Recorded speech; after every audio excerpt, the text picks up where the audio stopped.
جی ٹھیک ہے جی مولانا فرمائیے.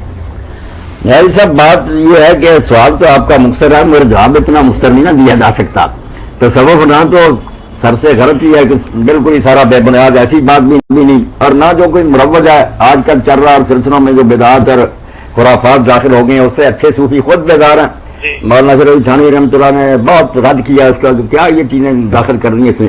مگر جو اصل ہے نا جس کو دین میں احسان کہتے ہیں کہ صرف ظاہری احکام کی پابندی دینا کہ اس طرح کھڑے ہو ہاتھ اس طرح بند اور رکوع سجدے ایسے کرو، اس سے کام نہیں چلتا. نماز میں کوئی روح بھی تو ہونی چاہیے نا کہ خشوع و خضوع آدمی پڑھے تو ایسے ہی جیسے اللہ سے باتیں کر رہا. اس کے لیے جو فن بنانا جیسے مسائل کے لیے فقہ بن گئی، احادیث کی پرکھ کے لیے علم حدیث بن گیا، اسی طرح یہ جو تھا نا احسان کا شعبہ کہ لوگوں کے اندر اللہ کی کوئی محبت پیدا ہو، دل میں یاد سمائے، اس کے لیے جو شاخ بن گئی اس کو بعد میں لوگ تصوف کہنے لگے، ورنہ نام تو اس کا احسان ہی تھا. تو یہ تو بات بالکل ٹھیک ہے. ظاہری رسمی باتیں ہم کرتے رہے کچھ نہیں، ساری عمر نمازیں پڑھتے رہے، نماز کا کوئی رنگ نہیں چڑھتا، کوئی لذت نہیں آتی، کوئی کبھی گریا کاری نہیں ہوتا.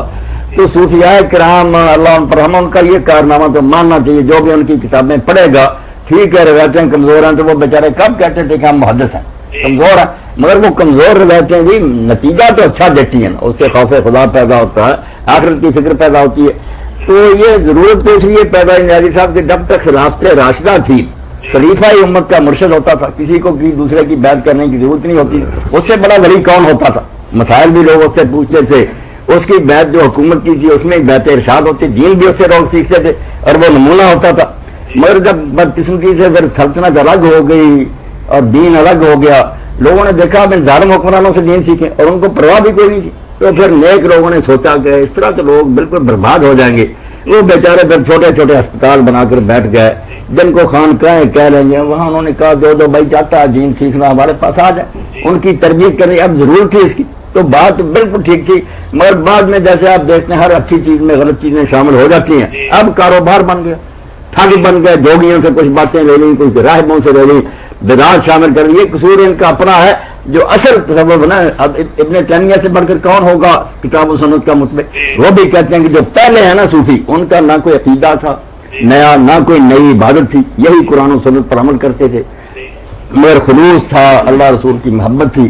ان کو انہوں نے بہت اچھا جانا کہ وہ نیک لوگ. سید علی حجویری رحمۃ اللہ علیہ نے بھی نہیں یہ نام لے کر بات کریں نا تو پھر نیازی صاحب بات ہو جاتی ہے خراب. آپ ان لوگوں کی کتابیں پڑھیں نا تو بے شک یہ نیک ہیں، اچھے ہیں، اللہ تعالیٰ ان کو اجر دے، مگر ان کی علمی حالت بہت پتلی ہے. جو کتابیں پڑھے نا آدمی پتہ چلتا ہے کہ ان کو کوئی خبر نہیں کہ ہم جو کہہ رہے ہیں کہ یہ آدمی فلاں سے ملا ہے، ان کے جو درمیان سینکڑوں سال کا فاصلہ، یہ تو پیدا ہی نہیں ہوئے 200 دن کی، تو علم نہیں ان کے پاس. حدیث نہیں، اسی طرح حدیثیں بھی جو دیں گے نا آدمی حیران رہ جاتا ہے کہ اس کا نام و نشان ہی نہیں کہ معراج کی رات حضور کو ایک خرقہ ملا، گزری ملی، آپ نے کہا ابو بکر تمہیں دیا ہے تم کیا کرو گے؟ انہوں نے جو بتایا فرمایا نہیں تم لائق نہیں.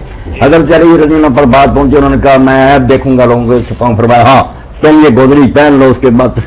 تو ایسی باتیں جو غلط لکھی گئی نا اس سے پتہ چلتا ہے کہ یہ لوگ نیک ہوں گے، پرہیزگار ہوں گے، لوگوں کو انہوں نے مسلمان بنایا، مگر علم نہیں تھا ان کے پاس. نیازی صاحب آپ کی بات کو یہاں قطع کر کے مولانا سے ایک بات پوچھتے ہیں. مولانا آج کل جو کتاب جو لوگوں نے اس کو برا جانا اور شاید زبردستی ہو گئی، اسلامی تصوف میں عجمی تصورات کی آمیزش، پروفیسر یوسف سلیم چشتی جی، وہ نیازی صاحب مل جائے تو اس کو پڑھنا چاہیے. یہ ان کے حوالے دیکھنا، اس نے کہا اللہ کے لیے کتابیں تو ان کی پڑھ کر دیکھ لو کیا ہے ان چشتیوں کی کتابوں میں اور دوسروں میں، کوئی بات علم کی ہے؟ کیسی دین کے خلاف اور باتیں لکھی. ہاں اسلامی تصوف میں عجمی تصورات کی آمیزش جو پہلے ہیں نا حضرت جنید ہیں، ابو بکر شبلی ہیں، وہ لوگ بازید اور طرح کے تھے، ان کی ایسی باتیں. ہاں مصنف یوسف سلیم چشتی پروفیسر قابل تھے، پروفیسر علامہ اقبال کی سب کتابوں کی انہوں نے شرح لکھی. اچھا نیازی صاحب مولانا سے ایک بات پوچھتے ہیں. مولانا اس وقت لوگ کہتے ہیں کہ لا الہ الا اللہ محمد رسول اللہ، جس بندے نے یہ پڑھ لیا اب جب تک وہ کسی باضابطہ پیر کی بیعت نہیں کرے گا اور کسی سلسلہ کے ساتھ منسلک نہیں ہوگا، اس کی باقی عبادات اور جو عملی زندگی ہے وہ صحیح اسلام کے طریقے پر آ ہی نہیں سکتی.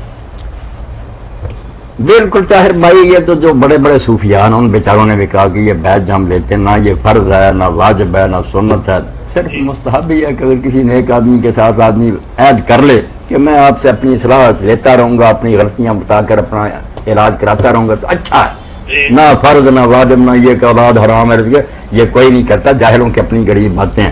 جی یہ تو کہتے ہیں کہ جس کا شیخ نہیں ابلیس اس کا شیخ ہے، یہ بالکل چلے میاں صاحب بہت شکریہ آپ کے کال کرنے کا، ہمارے یہاں پہ بھی وضاحت ہو گئی. کرتے بھی ہیں نا تصوف کے سلسلے میں بحث، وہ کہتے ہیں اچھا اگر کر لے ورنہ کوئی فرض واجب نہیں. ٹھیک ہے. انہوں نے لکھا کہ مولانا صاحب فرعون نے سرکشی کی تو اللہ تعالیٰ نے اسے روکنے کے لیے حضرت موسیٰ علیہ السلام کو بھیجا. آج کے حکمران بھی اللہ سے باغی ہیں لیکن ظاہری طور پر وہ کلمہ گو ہیں. ان کی سرکشی کو روکنے کے لیے دین کی ہدایات کیا ہیں، عام لوگ کیا کریں، دینی جماعتیں کیا کردار ادا کر رہی ہیں؟ 3-4 سوالات اکٹھے ہو گئے. بالکل صدیقی صاحب نے یہ سارے سوالات اکٹھے کر دیے.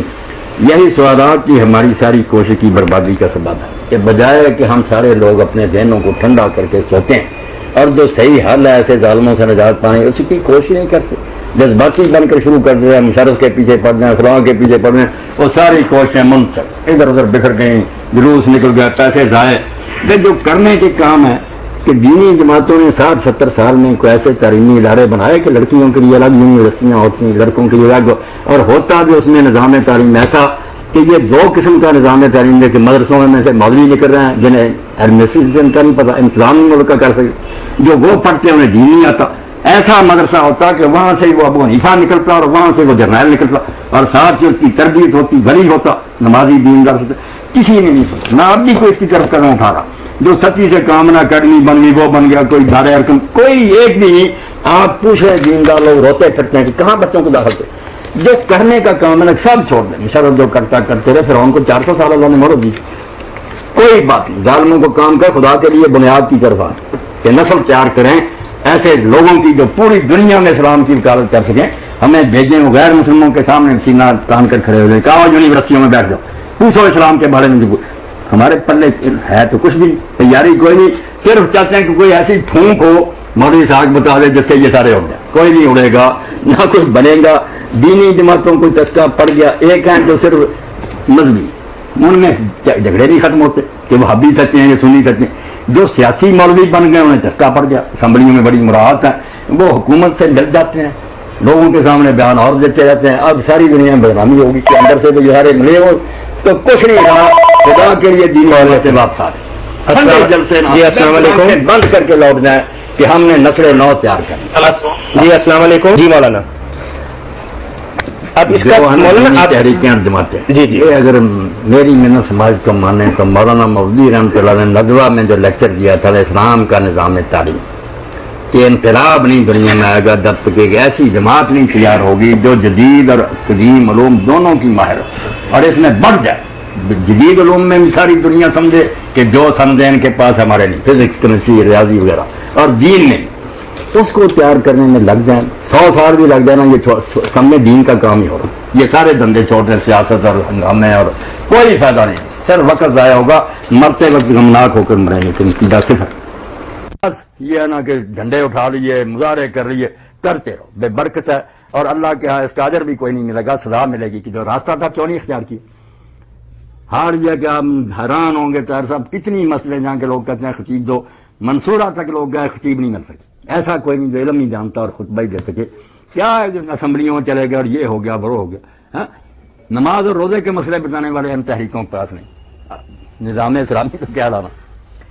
بات جو ہے نا وہ کڑوی ہے، دیر تک نہیں کچھ پھل سامنے آنا، وہ کرتے جلد بازی سے کہتے ہیں جلدی کوئی خلافت اسلامیہ آ جائے. خلافت اسلامیہ میں کہیں رکھی ہے جو وہاں سے درآمد کر لیں.